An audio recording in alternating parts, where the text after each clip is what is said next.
अच्छे से सुन पा रहे हैं, चल पा रहे हैं, जो भी कुछ हो रहा है अगर हम हेल्दी हैं तभी हो रहा है ना। तो छोटी सी थोड़ी सी हेल्थ की बात कर लेते हैं। Complete well being, complete health कैसे मेंटेन हमारी हो सकती है। तो ऑब्वियसली बात है सब लोग हेल्दी रहना चाहते हैं। तो अभी ना एक्चुअली मैं बात करूँ, मेरा दिमाग ना इसमें हॉस्पिटल बन रहा है ना, तो वैसे ही चलता है, वही ईंटें और वही मोरम गिट्टी मेरे दिमाग में रहता है। तो किसी ने अपना घर बनवाया हो तो देखा केवल एक पूरी ईंट से घर बना है क्या? एक ही ईंट लगी हुई पूरी, टूटी ना गई हो, वो क्या जाने अद्धा पौना क्या क्या ना वो सब लगते हैं। केवल एक पूरी ईंट से कभी किसी का घर बना है? तो वैसे ही हमारा जो शरीर है ना, उसमें जो ईंटें लगी हुई हैं, कई प्रकार की ईंटें लगी हुई हैं पूरी बॉडी में। कहीं पूरी बड़ी ईंट लगी, कहीं छोटी ईंट, कहीं छोटा जगह में बहुत छोटा टुकड़ा लगाया गया है ईंट का। तो वो जो ईंटें हैं वो हमारी प्रोटीन है। मैं प्रोटीन के बारे में बात कर रही हूँ आपसे कि वो कितनी इंपॉर्टेंट है। अच्छा, बिना ईंट का घर किसी का है अभी आज के टाइम में? हाँ, तो वो ईंटें हमारा पूरा शरीर जो बना रही हैं वो प्रोटीन है। अब वो प्रोटीन आप ऐसी कोई प्रोटीन अगर आपकी बॉडी में आप ले रहे हैं खाने के माध्यम से या जैसे भी, जो सिर्फ एक ही टाइप की है, उसमें खाली एक पूरी की पूरी ईंट है और एक आध गद्दे वद्दे हैं, बस उसी से घर बनेगा? नहीं, अच्छा नहीं बनेगा, बढ़िया फिनिशिंग नहीं आएगी। हमें सारी की सारी है ना, छोटे बड़े सारे टुकड़े चाहिए। और वो सारे छोटे बड़े टुकड़ों की बात जब आती है तो हम कहते हैं सारे ऑल अमीनो एसिड्स, सारे एसेंशियल अमीनो एसिड जो कि अंदर जाके सारी प्रकार की प्रोटीन्स बना सके। अगर आपके अंदर सारी प्रकार की प्रोटीन्स नहीं है तो हो सकता है कि आपका ब्रेन वाला प्रोटीन ठीक है वो चल रहा है, हो सकता है कि थायराइड की प्रॉब्लम हो जाए, क्योंकि थायराइड में जो प्रोटीन चाहिए वो नहीं है आपके पास।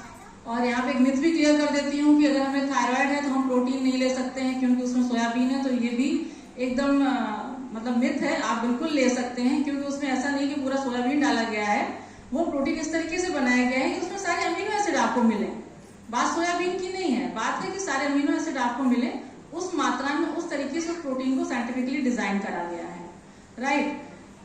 तो हमें सारे के सारे एसेंशियल अमीनो एसिड वाली प्रोटीन लेनी चाहिए। साथ में हमने प्रोटीन तो ले लिया, अब वो हमारे डाइजेस्ट कितनी हुई, हमारे शरीर को लगी कितनी, ये भी बहुत बड़ा मतलब बहुत इंपॉर्टेंट बात है। मार्केट की जो भी प्रोटीन अवेलेबल है मेरी खुद की फार्मेसी पे, उसको जब मैं देखती हूँ तो मुझे लगता है कि मतलब इसे मतलब ये है क्यों, मतलब इसे देते क्यों हैं? उसको सिर्फ देते हैं एक मेंटल सेटिस्फेक्शन के लिए। जब लेडीज कहती है कि प्रेग्नेंट है कुछ प्रोटीन ले ले मैडम, हाँ ले लो, लेकिन वो एक कहते ना कुछ नहीं है, बस यूं ही एक घोल लिया और पी लिया। मेंटल सेटिस्फेक्शन के अलावा उसमें कुछ भी नहीं है।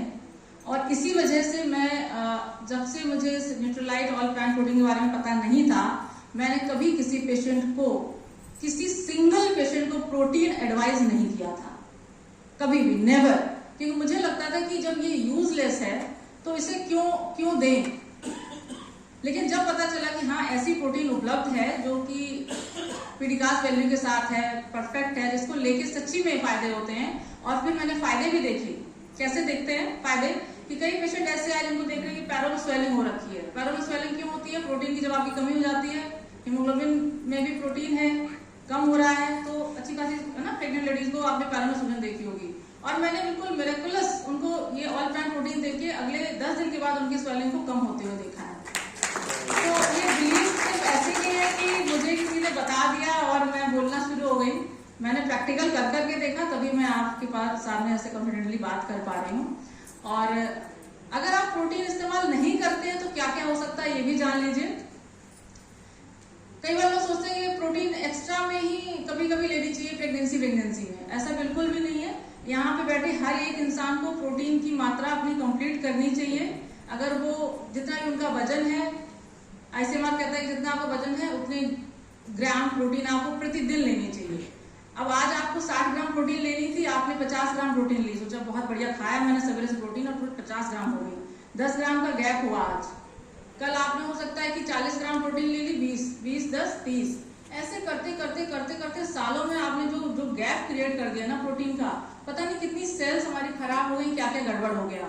तो ऐसे में हुआ क्या, अब क्या होगा, आपको अचानक से एक दिन पता चला अरे चक्कर आ रहा था, कमजोरी, शुगर तो इतनी कैसे बढ़ गई मेरी, 400 कैसे हो गई, 400 तुरंत नहीं हुई, वो चल रहा था आपका, कब से प्रोटीन आपने कम करना शुरू किया। तो इससे हमारी डायबिटीज का होना, अचानक से हार्ट अटैक वगैरह हमें लगता नहीं केवल ओमेगा 3 खाने से हम उससे बचे रहेंगे, नहीं, हर चीज इंपॉर्टेंट है, प्रोटीन इंपॉर्टेंट। आपका मसल मास बनाने के लिए प्रोटीन बहुत अच्छी जरूरी है। आपकी बोन्स केवल कैल्शियम की नहीं बनी है, वहां पे प्रोटीन बहुत जरूरी है, अति आवश्यक है। अगर आपको प्रोटीन कम है तो आपकी बोन्स, आप कितना भी कैल्शियम विटामिन डी ले लीजिए, अच्छे नहीं होने वाली, क्योंकि सब चीजें मिलाती तो सब कुछ बनता है। अब आप खाली ईंटें वो केवल कहते ना, फिर वहीं पे आ गई मैं, मतलब अस्पताल बन जाए जल्दी तो हर चीज चाहिए हमें, है ना, सीमेंट, मिट्टी, ईंटें, सब कुछ चाहिए। तो मैं यही कहूंगी कि अभी क्योंकि सभी जानते हैं कि मैं बिजनेस में भी हूँ, प्रोटीन का इतना बढ़िया ऑफर चल रहा है, तो आप इसको जरूर लें और